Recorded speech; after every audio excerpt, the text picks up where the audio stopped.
Di tengah kesibukannya sebagai kepala negara, Presiden Joko Widodo bertemu dengan Sri Sultan Hamengkubuwono X saat kunjungan kerja ke Yogyakarta. Pertemuan Jokowi dengan Sri Sultan digelar pada hari Minggu kemarin di Komplek Keraton Yogyakarta. Untuk menepis bahwa pertemuan ini bernuansa politis, Koordinator Staf Khusus Presiden Ari Dwi Payana menyatakan pertemuan Jokowi dengan Sri Sultan Hamengkubuwono X yang berlangsung 1 jam itu adalah kunjungan silaturahmi yang biasa dilakukan. Jelang Pilpres 2024, kandidat Capres-Cawapres yang berlaga di kontestasi pemilu 2024 selalu mengunjungi Sri Sultan Hamengkubuwono X. Rabu 24 Januari lalu, Anies Baswedan, calon presiden nomor urut 1, menemui Sultan. Dalam pertemuan tertutup itu, Anies menyebut kunjungannya sebagai bentuk silaturahmi. Keistimewaan yang memang harus kita hormati, kita jaga. Bagian penting dari Indonesia bisa seperti sekarang. Jadi kami saja, kalau cerita ini orang tua kami itu ikut dalam rombongan yang hijrah dari Jakarta ke Jogja. Karena pada waktu itu Suwargi Sri Sultan Hamengkubuwono IX yang memberikan perlindungan pada Republik yang baru ini. Dan Republik baru ini diberi begitu banyak sehingga bisa jadi seperti sekarang ini. Sebelum Anies Baswedan menemui Sultan Senin 22 Januari pekan lalu, Prabowo Subianto beserta Gibran Rakabuming Raka cawapresnya menyempatkan diri untuk menemui Sri Sultan. Dalam kunjungannya, Prabowo mengaku meminta izin kepada Sultan untuk memasuki wilayah Yogyakarta.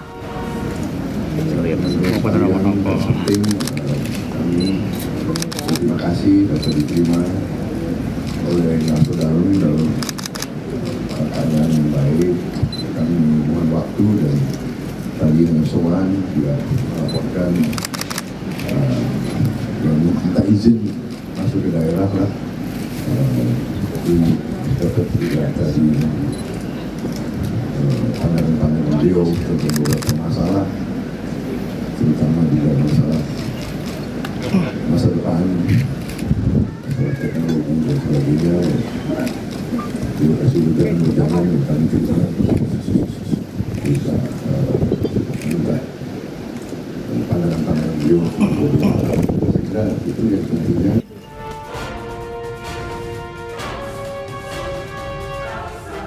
Namun, sebelum Anies Baswedan serta Prabowo Subianto juga Gibran Rakabuming Raka berkunjung ke Yogyakarta untuk menemui Sultan, adalah Ganjar Pranowo yang pertama kali menemui Sultan pada 27 Desember silam. Sesungguhnya, apa alasan kandidat Capres-Cawapres ini menemui Sultan? Jika dalam beberapa kali kesempatan, Sri Sultan kerap menyebut dirinya netral, bagaimana para kandidat Capres-Cawapres ini mengklaim bahwa dirinya mendapat dukungan dari Sultan? Tim TV One mengabarkan.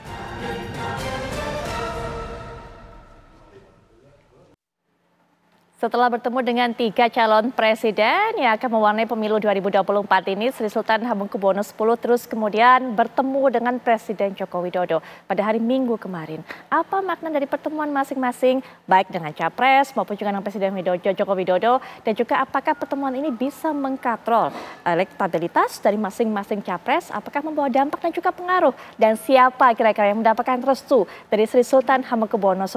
Untuk bisa mendapatkan informasi lebih lanjut dan juga pandangan dari masing-masing juru bicara para calon presiden dan juga calon wakil presiden, kami akan perkenalkan narasumber yang sudah bergabung untuk berdiskusi pada malam hari ini. Sudah hadir jubir dari pasangan Amin nomor 01, yaitu Bang Mustafa Nahra. Assalamualaikum warahmatullahi wabarakatuh.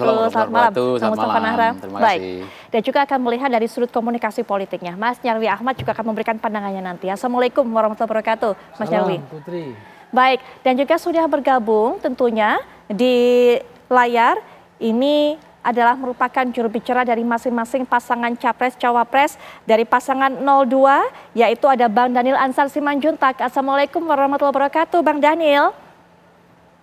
Waalaikumsalam warahmatullahi wabarakatuh, Mbak Putri. Baik, dan juga merupakan juru bicara dari pasangan nomor 03, Pak Ganjar Prof Mahfud, yaitu Bang Miftah Sabri. Assalamualaikum warahmatullahi wabarakatuh. Selamat malam, Bang Miftah. Waalaikumsalam, Mbak Puput. Baik, nah kita ingin sekali mengetahui sebenarnya pada saat bertemu memang masing-masing capres ini sudah mengatakan kepada media apa maksud, apa tujuannya untuk bisa bersilaturahmi dengan Sri Sultan Hamengkubuwono. Mengatakan banyak belajar soal kepemimpinan, banyak belajar kemudian soal bagaimana mengelola ini semua. Dan juga bagaimana upaya untuk bisa mendekatkan dengan masyarakat. Tapi apa nggak cari restu mereka ini? Mungkin Mbak Nara bisa menjelaskan kepada kami. Pak Anies bertemu dengan Sri Sultan pada 24 Desember Januari kalau saya tidak salah tanggalnya. Iya betul. Tapi sepekan sebelumnya Pak Anies juga diundang Sultan untuk pernikahan kerabat beliau. Jadi memang dalam sebulan ini sudah 2 kali Pak Anies itu. Satu undangan pernikahan, yang kemudian yang kedua yang sekarang, yang kemarin tanggal 24 itu. Jadi memang hubungan beliau sudah ya seperti saudara ya. Tetapi karena Pak Anies kemudian sekarang masuk ke politik, masuk menjadi capres, nggak bisa diingkari lagi ya. Nggak mungkin kami berbasa-basi kemudian wah itu nggak pencitraan, nggak. Memang politik itu prinsipnya sebenarnya pencitraan. Jadi kalau ada yang ngomong politik nggak pencitraan, bohong itu. Jadi tapi ini memang harus dilakukan. Pak Anies tidak hanya ke Yogyakarta, hampir 10 atau 9 kerajaan se-Indonesia beliau datangi. Kemarin sebelum ini ke Ternate, kemudian ke Aceh, dan seterusnya banyak. Tapi yang khusus Yogyakarta memang istimewa ya, karena bagaimanapun Pak Anies memilih sejarah di Yogyakarta. Jadi selain punya sejarah, punya kepentingan, dan saya yakin sekali pengaruh dari Pak Sultan ini sungguh besar karena memang hampir 40, sekian persen penduduk Indonesia itu adalah etnis Jawa. Jadi orang Jawa di mana-mana di setiap pulau di Nusantara ini masih ada pengaruh dengan si Sultan. Artinya yang pertama, pertemuan juga berharap mendapatkan pengaruh positif itu? Oh ya pasti dong, nggak mungkin kita pengaruh negatif. Kemudian yang kedua, hampir 116 juta pemilih kita itu adalah di Pulau Jawa. Jadi ya tentu saja siapapun yang jadi capres, ya harus selayaknya dan seyogyanya harus ke Jogja, sowan, silaturahim dan seterusnya. Ini perlu, apalagi yang mungkin sebelumnya punya masalah ya dengan si Sultan, harus buru-buru segera datang ke Sultan. Kalau Anies nggak punya masalah gitu. Jadi siapa Bang yang punya masalah, Bang? Gak enak juga Mas cerita. Kan dulu waktu itu ada politisi siapa itu, Ade Armando kan. Sempat diprotes orang Jogja ya, mau sampai diprotes banyak pengacara, mahasiswa, ya itu harus cepat-cepat ke Jogja. Maka yang pertama mungkin bukan Pak Anies ke sana itu. Tapi Pak Anies tulus lah istilahnya, ya sebagai sahabat, sebagai guru, ya Sultan tetap harus sowani, silaturahim, karena memang dampaknya akan positif. Dan kita tidak perlu basa-basi, memang ya semuanya yang memiliki pengaruh, semuanya yang apalagi Yogyakarta itu sejak dulu memang menobatkan diri, memelihara budaya asli ya, tari-tarian, termasuk ini keraton Muslim Islam dipertahankan. Kan dulu kan dibagi dua oleh Belanda kan, satu Kesultanan Jogja, kemudian Kesultanan Surakarta. Lah Jogja ini dalam perjanjian itu mempertahankan ciri khasnya apa itu ya tari-tarian, ya ngaji, ya Muslim, maka di sana ciri khasnya Muslim di Jakarta itu. Berharap mendapatkan faktor ataupun juga dampak positif dari hasil bertemu dengan Sri Sultan Hamengkubuwono, itu dikatakan oleh Bang Nahra untuk pasangan 01. Kalau pasangan 02, Bang Dhanil, Pak Prabowo bahkan tidak hanya bertemu sendirian, kalau saya tidak salah juga mengajak Mas Gibran bertemu dengan Sri Sultan Hamengkubuwono 10 ini, Bang Dhanil. Iya Mbak Putri, pertama tentu ini kalau dalam tradisi Jawa ya kulon nuwun begitu. Sri Sultan adalah simbol kebudayaan Jawa di satu sisi, di sisi lain juga beliau adalah simbol eksistensi kebudayaan di tengah demokrasi kita yang sedang tumbuh dan berkembang. Jadi banyak simbolisasi di sana yang kita ingin pertahankan dan kita jaga. Jadi pertama tentu kulon nuwun, dan ini kan adat istiadat kita, sopan santun kita sebagai orang Indonesia, apalagi Pak Prabowo adalah orang Jawa, Mas Gibran juga orang Jawa, tentu untuk kulon nuwun itu penting. Berbedanya tentu Pak Prabowo menghormati sepenuhnya Sri Sultan, makanya beliau berdua datang berbarengan, bersamaan, jadi tidak sendiri. Kenapa? Karena itu penting sebagai simbolisasi penghormatan kepada simbol kebudayaan Jawa, yaitu Sri Sultan sendiri. Jadi Pak Prabowo dan Mas Gibran datang berdua dan menyampaikan tentu itikat, tadi di awal saya sebutkan Kulo Nuwun, dan tentu kalau ditanya misalnya apakah kita berharap dukungan dari Sri Sultan, tentu ya terlepas apakah kemudian nanti didukung atau tidak, tapi yang jauh lebih penting adalah kita izin, kita Kulo Nuwun ke Sri Sultan, dan tentu kita juga mau mendengar nasihat-nasihat dari Sri Sultan, ya, di mana tadi Pak Prabowo kan selain orang Jawa juga kemudian punya latar belakang militer, tapi yang unik juga Pak Prabowo punya latar belakang pendidikan Barat, sehingga alkulturasi nilai-nilai demokrasi Barat di satu sisi, nilai-nilai militer dengan kedisiplinannya, kemudian juga dengan nilai-nilai Jawa itu akan terjadi, dan tentu nilai-nilai kepemimpinan Jawa itu perlu didengarkan nasihatnya dari Sri Sultan, karena Indonesia tentu punya kekhasan, demokrasi kita itu punya kekhasan. Salah satu simbol kekhasan demokrasi Indonesia itu tentu berangkat dari nilai-nilai Jawa dan suku-suku lain, dan salah satu juga pesan yang kita dapat tentu adalah nilai-nilai kepemimpinan dari Sri Sultan Hamengkubuwono. Jadi kan kita sering mendengarkan istilah Sri Sultan Hamengkubuwono itu adalah tahta untuk rakyat. Tentu kepemimpinan yang ingin diperoleh amanahnya dari rakyat tersebut oleh Pak Prabowo dan Mas Gibran ingin didedikasikan untuk rakyat. Dan kita tentu berharap, ya istilahnya kalau falsafah Jawa itu beci ke titik ala ketaro gitu, yang baik pasti akan terlihat, yang buruk pasti akan terbukti dan terlihat juga nanti. Iya, berharap dukungan dari Sri Sultan. Kemudian juga tadi sudah diceritakan oleh Bang Daniel, ada pesan-pesan disampaikan oleh Sri Sultan. Kalau Bang Miftah, ini yang paling pertama, paling awal menemui Sri Sultan, Pak Ganjar ini. Kalau yang lain atau dua capres lainnya diadakan pada bulan Januari pertemuannya, kalau Pak Ganjar bertemunya 27 Desember pada saat itu. Apa yang membuat kemudian Pak Ganjar ini ingin sekali pertama menjadi capres yang pertama bertemu dengan Sri Sultan, Bang Miftah? Baik, terima kasih Mbak Putri dan pemirsa TV One. Memang Mas Ganjar adalah calon presiden yang pertama kali sowan dan matur kepada Ngarso Dalem, Sultan. Dan kalau kita melihat, memang orang di Jawa itu kan punya seperangkat belief system ya, bahwa ada konsep yang namanya manunggaling kalau gusti gitu ya. Jadi antara kaulo rakyat biasa dan pemimpin itu menyatu. Tadi Mas Daniel menyampaikan juga tahta untuk rakyat. Dan kita tahu bahwa dalam berdirinya Republik Indonesia ini tercipta hubungan platonic love, hubungan cinta yang tulus antara lembaga kepresidenan Republik Indonesia dengan Kesultanan Jogja. Kita tahu bagaimana Kesultanan Jogja itu melebur, bergabung kepada Republik dengan ketulusannya. Dan ini tidak bisa dipisahkan. Siapapun yang menjadi Presiden Republik Indonesia ke depan mesti melanjutkan hubungan cinta tulus antara Kepresidenan Republik Indonesia dan Ngarso Dalem, Sultan Hamengkubuwono. Itu yang pertama. Yang kedua, sebagaimana saya sebutkan tadi, ada juga kepercayaan di tanah Jawa ini, belief system. Nah, belief system itu kan kalau kita bahasanya Prof. Daniel Anzar ini, ada data darat, ada data langit ini, sky langit ini. Itu konsep yang namanya pulung.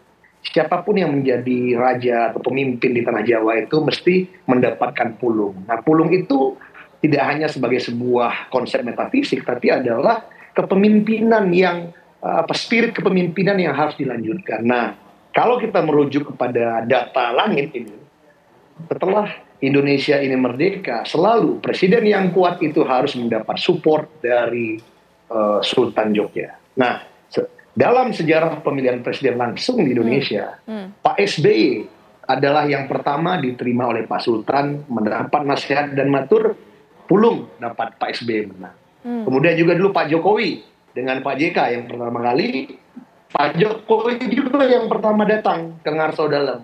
Dan sky langit itu menunjukkan menang. Dan mudah-mudahan tradisi data langit ini juga berlanjut kepada Mas Ganjar, pangestu kepada Ngarso Dalem, sehingga ini bisa ditangkap dengan jelas oleh para pemilih-pemilih di tanah Jawa. Karena walau bagaimanapun kita menyaksikan battleground ini terjadi di tanah Jawa, Jawa Tengah, Jawa Timur, dan kita juga melihat bagaimana rally-rally yang dikerjakan oleh Mas Ganjar ternyata mengattract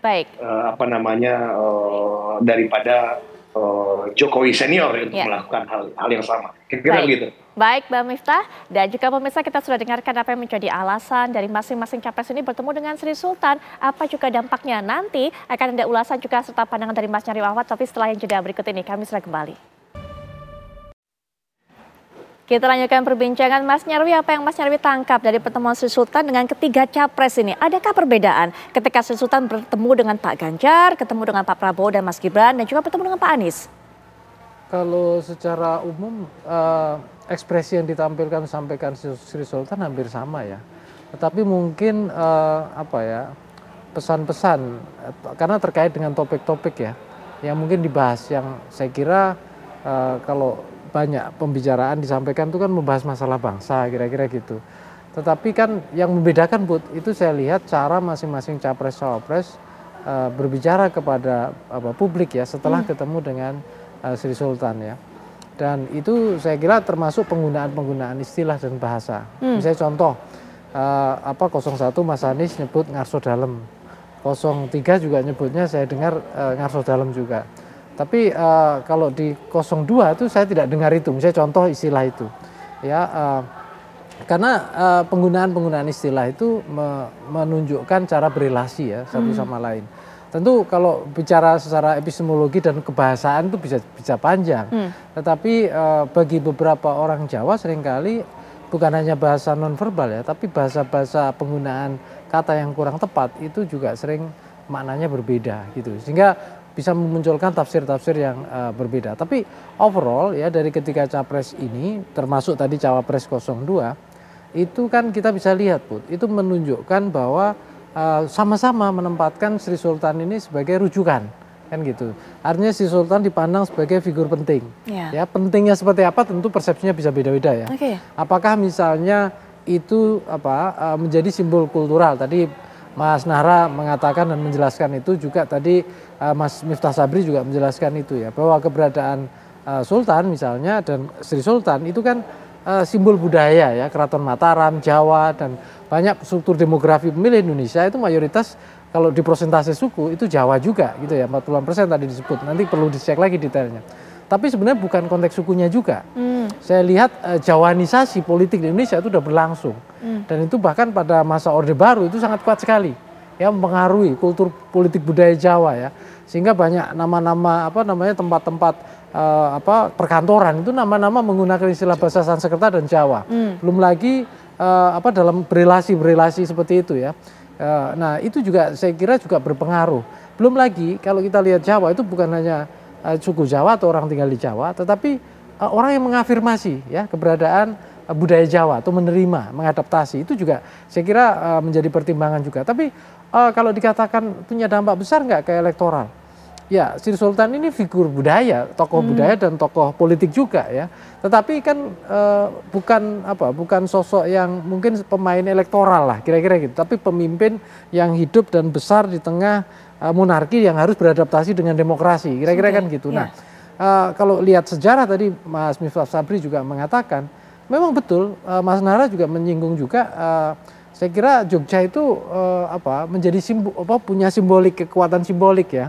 Karena Jogja itu sempit, nggak terlalu luas dibandingkan secara geografis ya. Tetapi kan kalau lihat sejarahnya sejak Republik berdiri ya, ada amanat 5 September itu yang menyatakan Pakualaman dan Keraton Ngayogyakarta itu bergabung dengan Republik gitu ya. Itu kurang lebih belum sampai sebulan dari proklamasi loh itu. Nah, itu satu momen pertama. Momen kedua, pada waktu ibu kota harus pindah ya, Jakarta belum stabil, diterima itu pindah. Maka muncul ada sejarahnya ya, Mahar Siliwangi ke sana dan seterusnya. Belum lagi yang ketiga, masa agresi militer Belanda kedua. Belum lagi ditambah lagi masa transisi dari Orde Lama ke Orde Baru. ya si Sultan itu waktu menjadi wakil presiden era Soeharto. Belum lagi masa reformasi, belum lagi panjang ceritanya. Nah, belum keberadaan Jogja sendiri yang kemudian menjadi ruang berkembangnya komunitas epistemik yang menjadi narasi keindonesiaan. Ya, dan banyak tokoh kan, kita lihat dari tokoh-tokoh termasuk Pak Presiden sekarang, ya pernah kuliah di Jogja gitu ya. Terus belum lagi juga ini banyak tokoh-tokoh yang sering bergaul, bertemu, dan di sana merasa menjadi komunitas, dan keberadaan Sri Sultan itu sering menjadi katakanlah pengayom atau tokoh yang dari zaman era-era mereka tumbuh itu memberikan banyak ruang dan fasilitas. Nah, ini yang saya kira kekuatan simbolik ini yang kemudian menjadikan kenapa seakan-akan banyak keraton di Indonesia ya. Tapi kenapa keraton Jogja ini powernya seakan-akan luar biasa dan berbeda gitu dengan yang lain. Ya karena status keistimewaan juga, karena sejarah juga, dan saya kira juga karena jejaring komunitas epistemik yang dilahirkan sejak Republik itu berdiri sampai sekarang. Dan itu berlapis-lapis generasi, Bu. Iya, tapi dari pertemuan tadi dengan adanya perbedaan cara pemanggilan dan sebagainya, apakah kemudian Mas Nyarwi melihat adanya kecenderungan ke arah mana Sultan ini, atau mungkin lebih dekat dengan pasangan yang mana begitu? Saya menyimak, mungkin bisa diputar kalau ada itu dari statement, contohnya kalau enggak Pak Anies, mungkin Pak Prabowo, mungkin Pak Anies kali ya. Waktu itu kan ditanya, kira-kira wartawan nanya kan, jawabannya kalau nggak salah Sri Sultan sendiri menyampaikan, ya istri saya aja kadang nggak tahu pendapat saya gitu, ada pendapat begitu. Jadi saya kira justru Sri Sultan saya lihat berusaha menunjukkan netralitasnya ya sebagai tokoh yang di tengah kontestasi politik hari ini itu berusaha menerima dan membuka diri berinteraksi dengan semua tokoh. Jadi agak sulit ya Putri melihat kecenderungan gejala kira-kira berpihak kemana. Justru saya lihat tuh kemenonjolan lebih kepada netralitasnya, ketidakberpihakannya yang itu saya lihat lebih ditujukan ya, ditonjolkan. Walaupun kalau itu kan bahasa-bahasa simbolik ya. Kalau kita lihat anatomi politik kan lain lagi. Di sana misalnya ada salah satu pangerannya yang juga aktif di partai ini, ada juga yang aktif di keluarga di partai apa, kan banyak juga. Jadi tentu saja irisan-irisan itu juga banyak sekali, tetapi saya kira sebagai tokoh senior gitu ya, dugaan saya ya sebagaimana kita lihat itu usaha untuk menunjukkan netralitasnya itu sangat tinggi sekali. Gitu. Usaha untuk menunjukkan netralitas. Apakah betul seperti itu? Nanti kita akan dengarkan juga suara dari masing-masing juru bicara pasangan capres-cawapres, termasuk juga apa makna pertemuan Sri Sultan dengan Presiden Joko Widodo yang baru berlangsung minggu kemarin. Sesaat lagi. Kita kembali lanjutkan perbincangan. Bang Nahra, memang seperti dikatakan oleh Mas Nyarwi tadi, sejauh ini saat berbicara kepada publik, Sri Sultan menunjukkan netralitasnya. Tapi kemudian pada saat bertemu dengan pasangan 01, dengan Pak Anies Baswedan, apa kemudian yang disampaikan? Apakah memang ada pembicaraan mengarah ke situ, dukungan dan sebagainya, restu dan sebagainya? Memang pertemuan semua capres ini sifatnya tertutup rata-rata ya. Jadi memang betul Pak Sultan secara umum tidak menunjukkan keterlibatan atau keperpihakan. Beda dengan Pak Jokowi ya, boleh berpihak. Tapi Raja luar biasa Sultan Hamengkubuwono ini tidak memperlihatkan keperpihakan. Tapi saya mempelajari betul bagaimana kultur Jawa dari Sultan Hamengkubuwono, karena memang ya orang Jawa itu bukan dengan terus terang. Ada simbol, ada sanepo namanya ya, kemudian ada kode-kode. Nanti Sultan akan menunjukkan dalam bentuk-bentuk lain. Jadi di Jawa itu ada namanya tembang mocopat ya. Dan mocopat itu semacam lagu kalau zaman sekarang. Ada 11 mocopat. Dan yang paling saya sukai dalam mocopat itu yang ke-9 namanya pangkur. Nah, tembang pangkur ini dulu oleh orang tua, kakek, nenek diajarkan pada anak cucunya. Bahkan di sekolah-sekolah mulai dari TK, SD, SMP, SMA masih pelajari di Jawa. Nah, pangkur ini berisi karakternya adalah tentang pelajaran-pelajaran hidup yang berguna untuk yang masih hidup terkait dengan adab dan sopan santun. Ini saya ambil satu paragraf aja lagu ini. Namanya tembang pangkur, mocopat pangkur ya. Kang Sekar Pangkur Winarno, yang saya nyanyikan ini adalah namanya pangkur. Lelabuhan kang kanggo wong ngaure, pengabdian untuk yang masih hidup. Ololan becek puniku, baik dan buruk itu prayoga kawruhono, sebanyak kamu ketahui. Adat waton puniku dipun kadulu, adat istiadat harus dilaksanakan. Miwah ingkang toto kromo, apalagi tentang tata krama. Den KSD siang ratri harus dilaksanakan siang maupun malam. Jadi Sultan itu nggak akan menjawab sekarang. yang paling bagus yang mana. Tapi nanti dalam kesempatan tertentu, ya mungkin ada sidang adat atau apa, itu baru akan disampaikan kode-kodenya, mana yang paling sopan, mana yang tidak sopan, mana yang paling bagus. Karena apa? Ini beban sebenarnya Pilpres ini. Coba bayangin misalkan, orang Jawa banyak di Indonesia, pemilihnya hampir 116 juta itu adalah tinggal di Pulau Jawa, tiba-tiba ada capres yang mengaku Jawa banget, tapi dia tidak sopan. Sultan akan mengambil kesimpulan itu dengan mempelajari. Sekarang ini tidak sopannya seperti apa, Bang Nahra? Ya, nggak usah saya ceritakan. Tapi Sultan ini sekarang udah canggih Sultan. Tidak seperti dulu nggak ada televisi kan. Kalau sekarang Pak Sultan saya yakin sekali mempelajari ya debat capres, ya kampanye, akan dia pelajari yang belum pelajari. Kemudian nanti suatu saat akan disampaikan, ini loh yang nggak sopan, ini nggak baik. Nah, seperti itu nanti disampaikan. Tidak mungkin dengan kata-kata ketika para capres ini berkunjung. Itu namanya nggak sopan menyampaikan penilaian. Tapi pasangan satu yakin termasuk yang sopan? Kemarin waktu wawancara dengan Sultan, kayaknya paling deket Pak Anies deh, Mik dan yang lain agak jauh. Tapi memang Pak Anies sejak awal memang salah satu ciri khasnya adalah sopan sekali. Sopan sekali. Pokoknya soal ini jangan pertanyakan lagi, Pak Anies lihat saja. Karena maka Pak Anies dikatakan ada dikenal atau dipublikasikan sebagai hanya omon-omon, kata pintar mengolah kata. Memang itulah salah satu ciri khas Pak Anies itu adalah bisa mengungkapkan apapun dengan kata-kata. Kan repot kalau misalkan orang pintar tapi nggak bisa ngomong, orang mampu nggak bisa ngomong. Gimana cara orang tahu kalau dia pintar? Kan begitu kan. Pak Anies ini salah satu cirinya memang pandai ngomong. Ya itulah akademisi, maksud dosen. Aku nggak bisa ngomong, saya dosen. Karena saya ini pintar. Caranya gimana? Mahasiswa nggak bisa denger dong. Kan kayak gitu. Maka insya Allah, meskipun dalam pertemuan itu Sultan tidak mengatakan yang paling baik ini, tapi nanti dalam mendekati tanggal 14 Februari, mungkin dengan pertemuan siapa, dengan cucu, dengan saudara-saudara, dengan kerabat, atau yang pertemuan resmi kerajaan misalkan. Nah, itulah yang akan disampaikan di situ. Kalau Pak Anies, jangankan raja yang asli, raja dangdut aja. Kemarin tanggal 20 Januari didatangi ke Mas Roma Irama itu.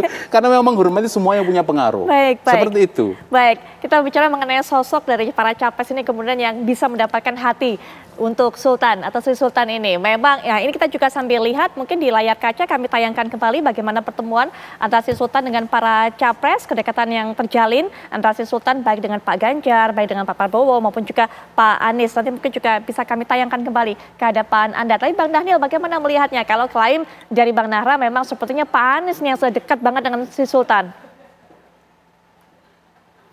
Iya, tadi seperti saya sebutkan falsafah Jawa di awal, Mbak Putri, becik ketiti ala ketara. Jadi ya yang baik akan terbukti, yang jelek akan terlihat dengan sendirinya. Jadi yang jelas Pak Prabowo dan Mas Gibran datang bersamaan menemui sowan ke Sri Sultan ya dalam rangka tadi mengingatkan kepada kita semuanya, rakyat Indonesia, bahwasannya ada simbolisasi kebudayaan sekaligus simbolisasi demokrasi khas Indonesia di Jogja. Bagi kami Yogyakarta istimewa. Yogyakarta itu bak tenda kebangsaan, bak tenda demokrasi bagi Indonesia. Banyak anak-anak Indonesia, misalnya saya orang Batak misalnya, tapi karena banyak bersentuhan dengan Yogyakarta, maka memahami sedikit banyak terkait dengan tradisi Yogyakarta, tradisi Jawa secara keseluruhan. Dan itu yang tadi saya sebutkan, Yogyakarta punya keistimewaan sebagai tenda kebangsaan, tenda demokrasi kita, dan juga tenda pendidikan. Karena dari sana anak-anak Indonesia banyak mendapat pendidikan, kemudian menyebar di seluruh Indonesia. Dan itu juga tenda perjuangan Republik Indonesia, dan nilai-nilai perjuangan berangkat dari sana. Dan kedatangan Pak Prabowo tadi tidak sekedar terkait dengan silaturahim elektoral, tapi juga terkait dengan tentu melakukan edukasi, mengingatkan kepada terutama anak-anak muda. Karena kalau berangkat dari hasil survei belakangan ini, sebagian besar anak-anak muda Indonesia banyak memilih Pak Prabowo dan Mas Gibran. Tentu Pak Prabowo dan Mas Gibran punya tanggung jawab untuk mengingatkan anak-anak muda kita bahwasannya ada simbolisasi kebudayaan kita yang harus tetap kita jaga. Salah satunya adalah Yogyakarta tadi yang saya gunakan istilah sebagai tenda kebangsaan, tenda pendidikan, dan tenda demokrasi. Baik, Bang Miftah, apa yang membuat kemudian pasangan 03 ini yakin bisa mendapatkan restu dari Sri Sultan, Bang Miftah? Tadi sebagaimana kita bahas bahwa prinsip kepemimpinan daripada Narso Dalem itu kan sebagaimana ditulis oleh Hamengkubuwono ke-9 dalam bukunya Tahta untuk Rakyat. Nah, kita mengetahui bahwa Mas Ganjar adalah presiden rakyat. Prinsip-prinsip kepemimpinan beliau tentu juga banyak nasihat yang diterima oleh beliau dari Narso Dalem. Salah satu prinsip yang penting dalam kepemimpinan di Jawa yang diteladani sekali oleh Mas Ganjar adalah mikul dulur mendem jero. Jadi kebaikan-kebaikan pemimpin sajalah yang harus disiarkan, didakwahkan oleh pemimpin-pemimpin selanjutnya. Mas Ganjar komit melanjutkan hal-hal baik yang sudah dilakukan oleh Pak Jokowi dalam kepemimpinan yang sekarang. PKH dilanjutkan, bantuan sosial dilanjutkan, melayani rakyat dilanjutkan, kartu prakerja dilanjutkan dan sebagainya. Tapi mendem jero, mungkin keburukan, aib atau kekurangan daripada pemerintahan Pak Jokowi akan disimpan oleh Mas Ganjar dan untuk diperbaiki. Nah, itu kira-kira prinsip yang tadi nampak Mas Ganjar menerima nasihat-nasihat kepemimpinan, utamakan rakyat. Bagaimana yang dijadikan prinsip-prinsip juga kepemimpinan di tanah Jawa, Mamayu Hayuning Buwono, bahwa pemimpin itu mesti bisa mengayomi semua. Bahkan kemarin kita melihat bagaimana juga sempat Narso Dalem bersuara kan ketika Presiden Jokowi atau Pak Jokowi senior mengatakan akan kampanye. Nah, itu tidak cocok dengan prinsip-prinsip kepemimpinan daripada Narso Dalem, sehingga Narso Dalem bersuara bahwa pemimpin tertinggi itu tidak boleh mendukung atau tidak mendukung seseorang karena levelnya sudah level statement kepala negara. Jadi seorang menjadi kepala negara itu harus memayungi semua. Nah, ini yang dipelajari dan ditabalkan di dalam hati oleh Mas Ganjar untuk menyampaikan juga pesan kepada rakyat bahwa sebagai orang yang dari subkultur Jawa, memahami kepemimpinan yang tumbuh dari bawah, dari rakyat biasa, dan teruslah bersama dan melayani rakyat. Nah, tadi tahta untuk rakyat dari Narso Dalem, Mas Ganjar presiden rakyat. Nah, ini yang benar-benar dipegang dan mudah-mudahan siapapun yang nanti akan memenangkan Pilpres ini bisa mengayomi semua masyarakat, baik yang memilihnya atau tidak memilihnya. Nah, inilah nasihat-nasihat kepemimpinan dan saya pikir Mas Ganjar akan mempraktekkan ini kalau memang pulungnya itu sampainya kepada beliau. Kira-kira begitu. Pulung, wahyu itu dilanjutkan kepada Mas Ganjar. Terima kasih. Mas Nyarwi, kita sudah dengarkan bagaimana saling klaim kebaikan dari masing-masing calon presiden. Tapi nanti kita juga akan lihat analisa dari Mas Nyarwi melihat pertemuan Sri Sultan dengan Presiden Joko Widodo. Isyarat apa ini? Nanti ya setelah jeda kami segera kembali. Banyak juga yang menerka kemudian apa makna pertemuan dari Sri Sultan Hamengkubuwono X dengan Presiden Joko Widodo yang berlangsung minggu kemarin. Pertemuan tertutup sekitar 1 jam, Presiden Joko Widodo ini bertemu dengan Sri Sultan. Kemudian apa makna yang bisa kita ambil dari pertemuan ini, Mas Nyarwi? Ya, soal isi pertemuan tentu karena tidak dipublish ya kita tidak tahu ya. Betul. Putri ya. Tetapi kan rangkaian pertemuan yang dilakukan Pak Jokowi itu kan setelah dari para capres-capres ini bertemu kan. Artinya kan baru kemarin-kemarin kan gitu. Saya kira dugaan saya ya itu juga pertemuan dari satu tentu Jokowi sebagai presiden, kepala negara, kepala pemerintahan juga. Dan yang kedua Sri Sultan sebagai tokoh senior juga ya, selain sebagai gubernur, raja gitu ya. Tapi juga harus diingat Sri Sultan ini juga tokoh reformasi 98 juga ya, yang ikut mendorong dulu reformasi 98 ketika Orde Baru berganti transisi ya ke reformasi. Saya kira di sana banyak hal lah yang dugaan saya ya yang dibicarakan yang sifatnya ya ini kan pertemuan satu raja plus negarawan juga, yang satu negarawan kan gitu. Saya kira juga akan pembacaan terhadap Republik ya, kondisi Republik itu juga Republik Indonesia saya maksudkan, itu saya kira juga menjadi poin yang paling penting. Tetapi paling enggak bagus juga Pak Jokowi menemuinya belakangan. Kenapa? Karena kan paling enggak kan sudah ada rangkaian capres-capres yang sowan. Nah ini berikutnya Presiden Republik Indonesia ketemu Sri Sultan. Kan pertemuan Pak Jokowi kan sendiri ya, saya sebagai kepala negara berbeda dengan yang tadi yang dianggap misalnya dekat dengan Pak Jokowi atau dukung Pak Jokowi, apalagi misalnya putranya Pak Jokowi. Nah tadi Bung Daniel kan bilang Prabowo dengan Pak Gibran kan yang ketemu Sri Sultan. Nah ini kan berbeda. Saya kira ya ini bagian pengen menunjukkan bahwa keberadaan Sri Sultan tentu secara simbolik ya itu dibutuhkan, masih dibutuhkan oleh negeri ini ya, oleh para elit juga sebagai rujukan gitu ya. Kemudian juga sebagai simbol untuk kenetralan juga mungkin ya, netralitas sebagai simbol untuk merawat demokrasi sekaligus dalam kondisi yang sebenarnya juga di Indonesia ini menjadi unik ya. Jogja kan juga kadangkala bagi yang tidak pernah tinggal di Jogja itu kan bingung ya. Jogja monarki kok, tetapi ide-ide demokrasinya berkembang, banyak pemikir demokrasinya juga di sana gitu. Tetapi faktanya juga berkembangnya seperti itu gitu. Jadi merasa nyaman dengan pemimpin dengan pola yang seperti itu. Nah, saya kira juga ini menjadi kesempatan istilahnya bahan ya secara simbolik kita belajar bahwa kearifan para tokoh untuk terus-menerus berkomunikasi, menjaga proses politik supaya tetap adem ya. Selain kan di balik pertemuan itu misalnya sebelumnya ya di luar konteks pertemuan dengan Sri Sultan ini kan konon juga terjadi Jawa Tengah ini rebutan kandang banteng dengan ini basis ini. Nah, tentu ini kan panas ya. Untuk supaya panas tentu harus ada yang dingin-dingin kan gitu. Jadi biar Pilpres kita ini juga berimbang, kompetisi tetap kompetitif luar biasa, tetapi juga hatinya semangatnya juga tetap dingin untuk Republik gitu. Kira-kira gitu. Baik, pernyataan penutup juga mungkin singkat dari mulai Bang Daniel terlebih dahulu, silakan Bang Daniel.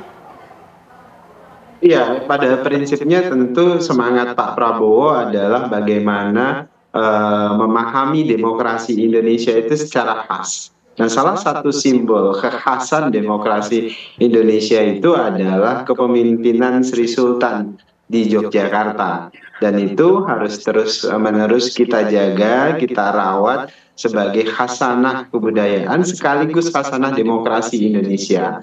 Kemudian kedua, tentu Pak Prabowo ingin memastikan falsafah Jawa. Beliau terus berjuang, terus-menerus menjaga demokrasi kita, menjaga kebudayaan kita, kehidupan kebangsaan kita. Itu adalah simbolisasi seperti sering disampaikan dalam falsafah Jawa. Urip iku urup gitu, hidup ini ya menyala, hidup ini ya memberikan kebermanfaatan, dan kebermanfaatan itu ingin terus diberikan Pak Prabowo tanpa ojo dumeh gitu, jangan mentang-mentang gitu. Yang jelas Pak Prabowo ingin demokrasi kita semakin baik, tentu bukan demokrasi yang liberal, tapi demokrasi yang menjaga khasanah kebudayaan kita. Terima kasih. Baik, nah selanjutnya juga Bang Miftah, silakan Bang Miftah, pernyataan penutup singkat Bang Miftah.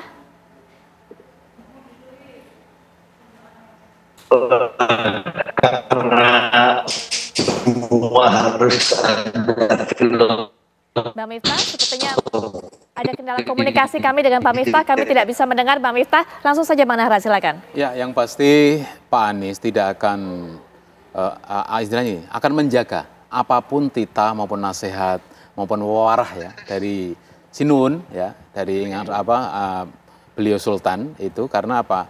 Ya, saya yakin sekali waktu pertemuan itu memberikan wawarah, memberikan nasihat-nasihat yang itu harus dilaksanakan. Jangan sampai kemudian wawarah itu atau nasihat itu kemudian diingkari dalam perbuatan sehari maupun dalam mengambil kebijakan nantinya. Ini kan yang paling penting kan. Kalau hanya kita mengaku di muka televisi seperti ini kan mudah. Kita sesuai dengan karakter Pak Sultan, Sinuhun dan seterusnya. Tapi nanti coba setelah ini, apakah kembali ke aslinya atau tidak? Pak Anies menjaga itu. Jadi sebelum maupun sesudah Pak Anies akan tetap seperti itu sebagai sosok yang sopan santun, negarawan, yang beliau adalah memelihara adat istiadat sesuai dengan visi misi beliau bahwa Amin ya, Anies Mohaimin akan menjaga adat budaya Nusantara Indonesia ini menjadi sesuatu yang memang original.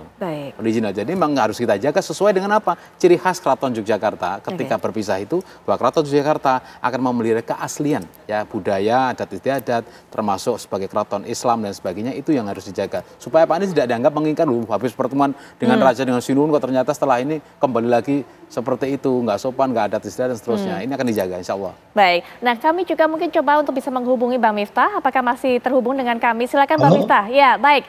Sudah bisa dengar dengan clear. Baik, silakan Bang Miftah, singkat saja, silakan. Baik. Ya, pada prinsipnya banyak nilai-nilai luhur kepemimpinan di Jawa yang harus dipraktekkan oleh pemimpin nasional. Jadi pemimpin jangan adigang, adigung, adiguna. Jangan sembarangan menggunakan kekuasaan. Pak Jokowi juga dulu di awal menjadi presiden pernah menasihati. Pemimpin itu mesti lamun sira sakti ojo mateni. Meskipun kamu sakti, kamu jangan mateni orang. Namun sira banter ojo disii. Kamu kenceng tapi jangan salip-salip dengan cara curang. Lamun sira pinter ojo minteri. Jadi kira-kira banyak sekali yang tadi juga disampaikan oleh Mas Daniel. Segala wisdom, hikmah kepemimpinan inilah Mamayu Hayuning Bawono ini yang ingin dipraktekkan, dilanjutkan oleh Pulung yang akan segera berpindah kepada Ganjar Pranowo, Presiden Rakyat. Kira-kira begitu. Oke, baik, kita nantikan tentunya. Nah, yang pasti perbincangan ini juga usai di segmen ini. Terima kasih Bang Miftah, Bang Daniel terima kasih, Bang Nara terima kasih, Mas Nyarwi juga terima kasih. Dan sesaat lagi Agita juga akan kembali menemani Anda dengan rangkaian informasi menarik tentunya. Silakan Agita. Ya betul sekali Pupi dan juga pemirsa. Sesaat lagi Apa Kabar Indonesia Malam akan menghadirkan informasi banjir bandang yang terjadi di Pagar Alam Sumatera Selatan. Sesaat lagi tetaplah bersama kami.